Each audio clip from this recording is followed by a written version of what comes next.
I would like, first of all, I'm very happy to speak after Anne because I know everything she says is right, and we've been working together for a long time, so that's probably been a wonderful presentation that I really missed. What I wanted to say actually is based on my experience in the last 3 years in Shankar, that taught me something I think very important about collaboration globally, but very much so in the European sphere. And it's not only Bologna. I think Bologna for me, like many other frameworks, is another way of becoming a member of a community of knowledge. It's, if you just stick to one process, and all of us know that there are several processes that open up collaboration between Israel and Europe, but also between Israel and other countries in the world. If you just stick to one process, I think you're going to lose out. So that's, I think, the most important thing for me. What I think the Israeli academic world should do, and some universities and colleges do it a lot, some do it less, is actually screen out the opportunities that are there available for their particular fields. So when you actually try to find out what are the big advantages and what are the hurdles, I think there are some surprises. First of all, again, this is my own experience. I'm not generalizing it, but I think it's an experience, and it has been one that is quite consistent, that there is an eagerness, even in Europe, despite political pressures, to collaborate with Israel. And in the last 2 years, in the best and worst moments of political life in Israel, I have never seen anything cancelled, anyone not being invited, any program delayed because of political reasons. If you have the right program, the right partners, and I'll speak about partners because I think they are the most important one, and the right topic for interaction, for collaboration, then it's going to work. And we had some actually quite staggering experiences. The things kept on working really at the worst of time. I think the most interesting example was a project we had with Turkey just at the moment of the Marmara. And all of us were sure the Turks would not come, but they did. And they came and we had a wonderful workshop and they went home and we kept in touch. And last year our group was in Turkey and worked with them. And nobody said anything about politics. That's part of the nature of, I think, this delicacy. But there was a lot of human exchange and knowledge exchange. And they were very keen to do something we are doing, and we were very keen to do something they are doing, and it just worked well. The second lesson, as I said, is really to find partners. And partner seeking is, I think, a lot, depends a lot on really knowing what kind of issues in your institution you would like to promote. So it's not only a subject matter, it's an attitude. And the reason Anne and I became friends, if I may say so, is because we are together in Anne has been a friend of Shankar for many, many years before I came, but we are now doing together a Tempus project. And this Tempus project for me is one of the most successful experiences that we're having. And the reason it's so successful is that all the partners, somehow we managed to pick around Europe, people who think like us in the sense that they vision institution and what they would have liked to do and what their difficulties are very similar to ours. So the partnership is a genuine partnership. A lot of time that you have to apply for a grant or collaboration, people say, hey, you know, we just put up all these people, and people come into all this kind of collaboration, saying to themselves, oh, there is an opportunity, maybe I'll get something out of it. Not always. People do a lot of work really to try and understand the dynamics of the progress of the project and what would each partner get from it. And I think that in this respect, the European Union generously offers many ways of working together, and if you build the right kind of partnership, and I should commend Tamir Warshawski from Shenkar, who did the work and created this group for this campus, then what happens is that this collaboration is going to go far beyond that particular project, because you're already thinking, working, doing some exchanges that are really essential to what you're doing as an institution, and that certainly becomes a basis for a good partnership. The third thing is obviously the subject matter. If you find, and here again there is really a variety of things that could be chosen as basis for partnership, and once you choose the right partners and the right partnership, it can work. Now, one good surprise, as I said, the first one was that the political situation didn't play much of a role, actually, as far as I can see. And thank God Israel signed Europe 2020, because if it wouldn't, that would be a knockout. But other than that, the game is totally open, and what we find in many ways, at least again from my experience in Shenkar, but I think also generally, that higher education institutions around the world, especially when you talk about Israel and Europe, I think I would say something a little bit different if I would speak about Israel and China, or Israel and Brazil, or Israel and India, where we are also very active, but there I would say the structure of the exchange is of a different kind. If you wish, I would say a few words about it. But if you speak about Israel and Europe, I think that the higher education systems of these countries face relatively similar problems.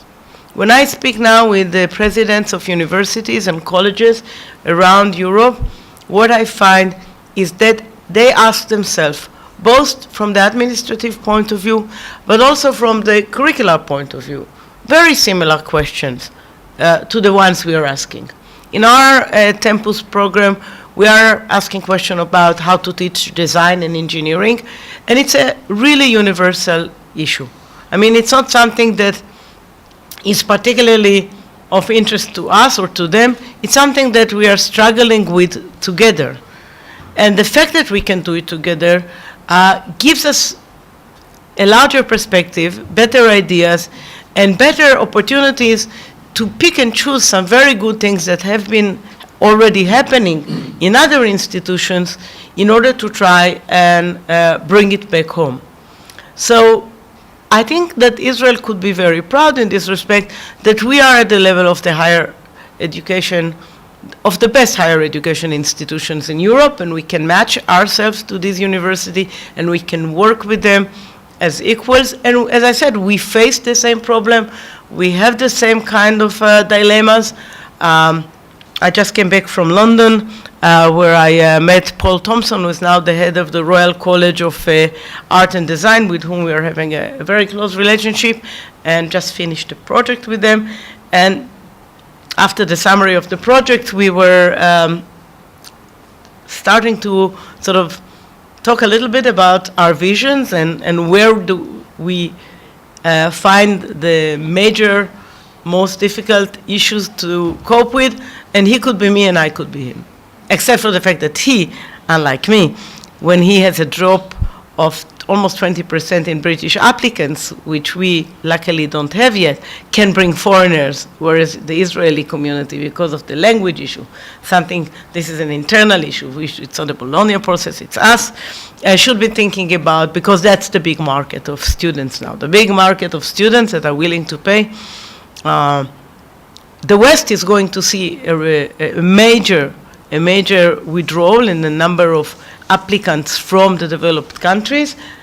And the developing countries, or I would say now China is not the developing country, this other side of the world has plenty of people who want to come. And for us, and this is why I would like it to end up with some words about collaboration with China, India, Brazil, and so on, they are, as they are for many European institutions, probably a good resort to keep up our ability to select the best students and keep up the institutions going. Now, I want to say something about accreditation, which is also part of this package. We find that, and we are trying now to go into this new system of accreditation, you know, the European system of accreditation, that you ask your student to follow up what they are doing, not only in the classroom, but in the whole of the work concerning that course. I mean, you know, now there is an attempt to reevaluate what a degree means by putting together work done in schools, in the universities, work done outside schools, research attempt, workshops, in order to be comparable. First of all, we find that Israel in general is stricter and teaches more hours in most professions and gives more credit points per topic than the rest of Europe. Not so the United States, but in comparison to Europe. And second, we find that we rely less on the individual independent work of our students than most universities and colleges in Europe. One thing to be learned from such exchanges, and I think we are trying to implement it, is to shift a little bit the balance from frontal exchanges to other ways of teaching. I mean, in a place like Shankar, which is a school of art, design, and engineering, frontal lectures anyhow would be a minor part of the curricula, but still the assumption is that the students are not credited but for classes, workshops, tutorials they have with the lecturer. But when you go to Europe and you examine the way groups work, university works or colleges work, then there is a different view of what learning is. And that includes a lot of independent work of the student. And that also changes the balance between work done in class and outside class. Now, why is that important also for the collaboration? One of the things that we find collaborating with other institutions is that one thing Israeli institutions will tell you is, oh, our students have no time to do that. There's no slot in the curriculum for all kinds of collaborations. It takes too much time. How do you accredit these kind of processes? Now with the Tempus, last round of the Tempus coming to Israel and our students are working, the first question is, okay, so are these more hours? Are we giving them some credits? Can we rely on a process like this as a process of learning that is good enough to replace hours taught at a regular curriculum? I think we should be more flexible in this respect, and I think that flexibility will open up a lot of collaborations and opportunities for students and faculty alike to be part of these kinds of experiences. So we in Shankar, at least, are struggling now how to reward faculty participating in international exchanges that are not personal. I mean, if somebody goes for a sabbatical, this is a good enough benefit for them. Or if somebody is doing their research with somebody else, this is a good enough, reward for them. But if somebody is doing what we're doing with the Tempus, brings into the college know-how and abilities that is coming out from an exchange between colleges and universities. And we want that person not only to gain that knowledge, but to somehow bring it into the university, teach other people what they're doing, lead maybe future collaboration, not only in the basis of this line of collaboration that is now being held, but further than that, we find that we should encourage and somehow recognize the faculty if they are doing that, and we are looking for ways to do it. The same is true for students. I mean, students, I'll give you a small example. As I said, we now had a really great project with the RCA. The RCA and the Imperial College came to Israel for 3 weeks, 50 students from the RCA and the Imperial, 50 students of Shenkar doing some collaborative work. All the students from the RCA and the Imperial, for them, it was half of a semester. All the students in Shenkar fought to get 2 credit points for that. And what we saw is that for the students in the RCA, this was half of their semester. This is what they're going to credit for this semester. They were totally devoted. Luckily, we managed to create a culture of devotion also among our students, but we realized this is not a simple matter. I mean, you can't just, and this is something the Israeli academic institution do all the time, it's just burden the students and the faculty with more and more assignments. That should be balanced in better way. And this is, by the way, something we learned from our from the institution we collaborate with. They take collaboration seriously by the very fact that they have ways, institutional ways to promote it. They have institutional ways to reward it. They have institutional ways to reward the student participating in it. So it's much more structured. I think again, I don't know how to compare it to each and every institution in Israel. I think we should be learning from that and creating ways of establishing collaboration in a much more substantial way. The last thing I want to say, just that we have some time for conversation, the last thing that I want to say is that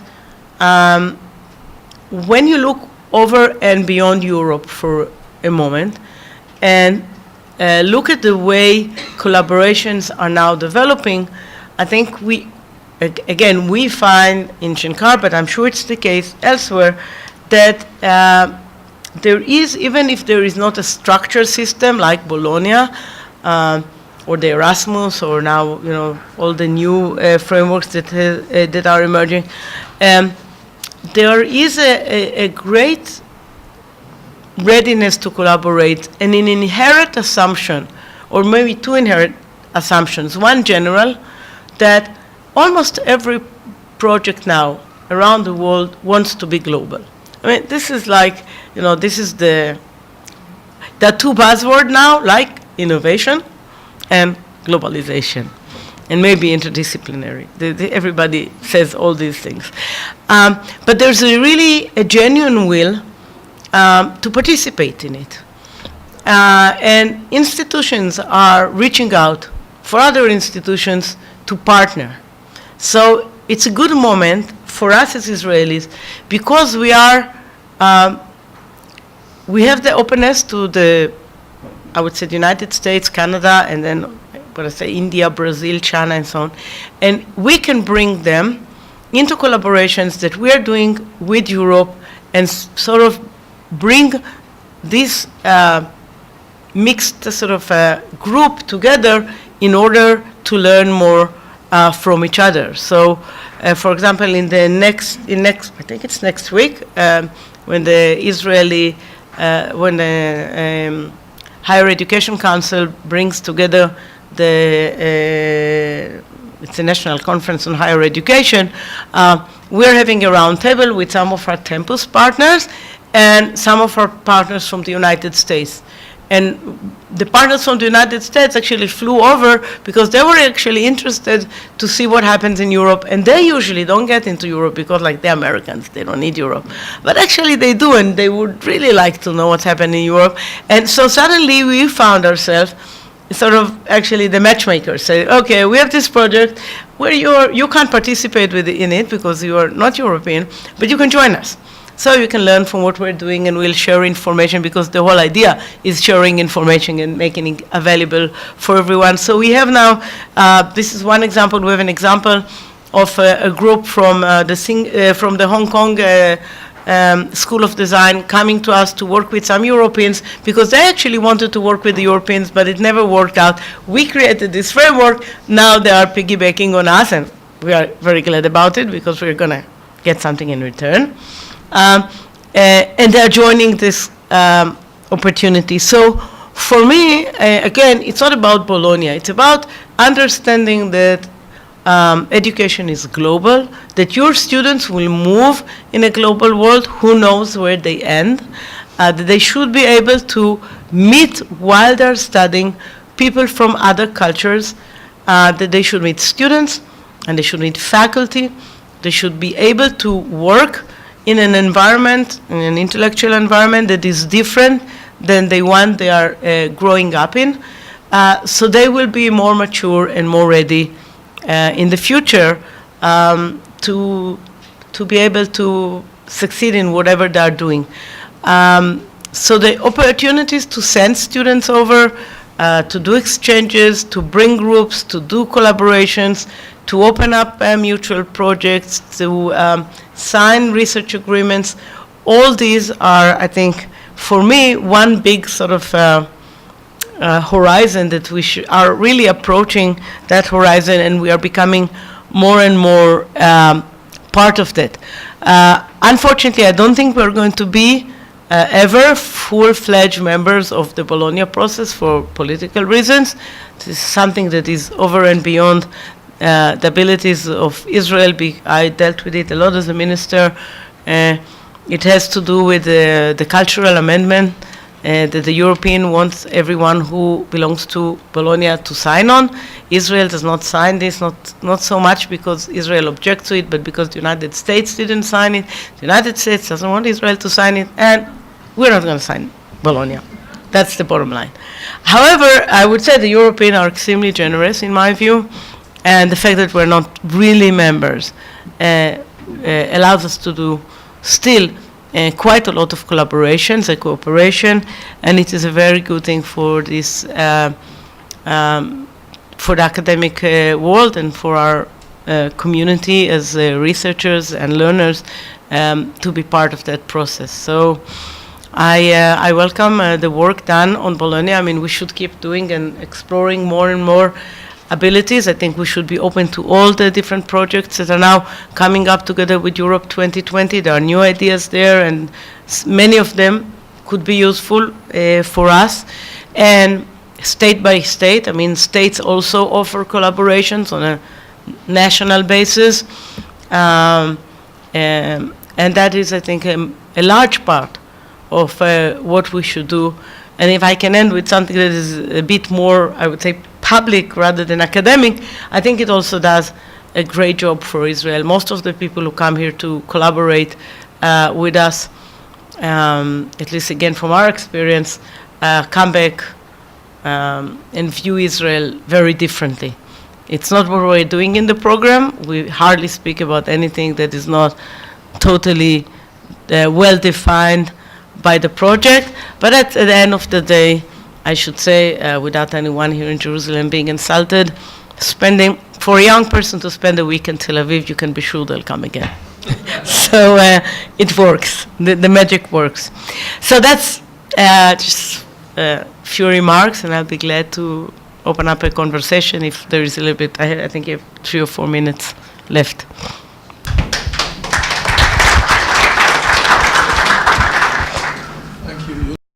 Students to change between the Bologna credit to the Israeli credits, or students have to go to the secretaries and start to fight every time they have an issue with this? Well, our international office, actually, when students come and say, I want to do a seminar, so on, we advise them, we tell them what the seminar is about, and we send them the curricula. And we advise them to go back to their home institution, because the most important thing is the accreditation they would be receiving at home, right? Because we're not giving them the degree. So we say, okay, you're coming, I know, to do plastic engineering course that our courses are worldwide known and very good. This is what you're going to be studying. That's the curricula. Go back to before you come, go back to your home institution and ask them how many credits. This is the credits we're giving, but it's, as I said, it's not necessarily parallel. Ask them what they would give you for that. Outgoing students, we do the same thing. We say, okay, you're going for the RCA or for Milano or for whatever. Bring us the curricula, and we evaluate the curricula. The differences are minor, and I think with some goodwill, we again never had a problem. The students always want more points, and we try to evaluate how many points it would be. How many meetings, what kind of assignments, what kind of reading materials. It's not. It works with small numbers, but so far we hadn't dealt with hundreds and hundreds of students because we are a relatively small institution. But I guess until you do the official translation, which will, I think, take time, and I'm not sure exactly how it's going to end, because a lot of Israeli institutions don't like this process of accreditation. So what is it called? The ESTS. The ESTS. We're doing it in order to, for us it's very important. I'll tell you what I'm learning from the ESTS. I'm learning something about really how many more credits we are giving and how many more hours we are teaching and why it is so expensive for us. And by the way, why our students are, I think, at a higher level in many cases than European students. In the RCA project, we had, the RCA is a graduate school. Their 40 students were all graduates. Our 40 students were all third years. They matched. There was no problem, because we're teaching so many more hours than we should, I think. My fight, because this is why we are penniless and we're spending so much money teaching. And we're not rewarded for that because we look like we're teaching 1 degree, we're actually teaching 2 in 1. So you learn something about your own profession and your own institution doing that. But at the end of the day, I think you have to work with the institutions you exchange students with, and you have to have an officer that does it, because many institutions, if they acknowledge that your institution is a good one, and they want their students to go there, and probably most of the students that come to Shenkar, because we don't publish, we don't, partly because we don't have a lot of space to provide for foreign students, would come because somebody in the school said, oh, this is a particular thing you can study in Shenkar. So that person would be the one who would evaluate what that person is going to get in Shenkar, and they would build the exchange. It's true that if you have 3,000 students traveling a year, it will be a lot of work. I don't see a technical way that will just, you'll feed it in the computer and you'll know what it is. It's very much tailor-made. And academic exchanges, by the way, are of that kind. When we do an exchange, we go to, on large scale, not on a student scale. We go to that university, we understand what they're doing. Very often, unfortunately, what you get in writing and what is happening in reality is very different. As again, in our sphere, where people say that workshops, you want to know what are the kind of workshops they have, what are they offering. So it is a little bit of work, but I think it makes you more open to exchanges and able to evaluate. And then we invite people over, people who, institutions who send a lot of students to us, come to Shenkar, and we show them the program, and we show them the facilities, and we show them the results, so they feel more comfortable. So it's trust, actually, between the, if you send your student to MIT and they say this is 4 points, usually you would take it for granted, right? It starts with the institutions you don't trust. So it's building a name and a reputation and trust that allows an exchange. So thank you for your very interesting talk. You related mostly to your experience as the president of Shenkar and to the collaboration, the international collaboration. I would like you to relate or talk a little bit about, if you can, about the concept of Europe of knowledge in Israel, maybe from your present place or maybe from your past in the Ministry of Education. If you know if there's any talk or thinking about this concept in Israel and how it can be related, something. Thank you. Well, I think, I don't know, this concept I don't think found its way into the discourse, but the ideas behind it are there, okay? Because Europe is the source of, the main source of academic exchanges for Israel, for grants, for collaborations. I think maybe the terminology is not there, but the will to collaborate with Europe and the will to do things and learn and see ourselves as part of a one family of higher institutions and learning strategies is there. And I don't think there is I think we're actually in a better stage than we've been several years ago, and that's certainly due to a lot of the projects that the European community did. There was a period when people in Israel, Europe was a place you fly over to do your postdoc in the United States. This is no longer the case.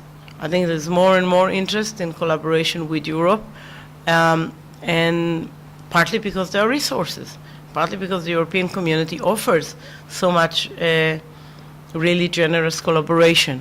So while I think the concept hasn't been settled and people don't use it often, Europe is seen as the closest, most important academic, intellectual ally of Israel, and I think for good reason. And by the way, it's interesting because it happened at the time. Again, it's interesting how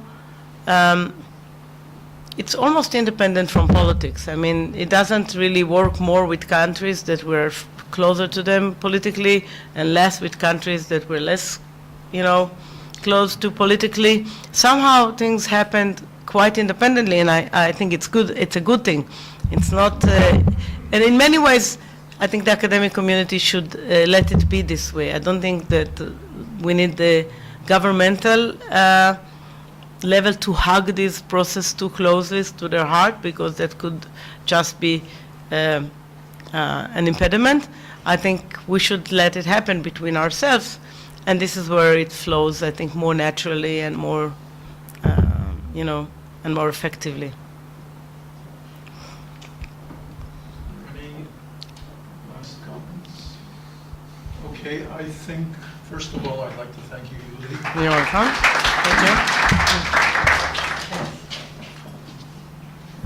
Thank you very much for finding the time, particularly today, to come and join us.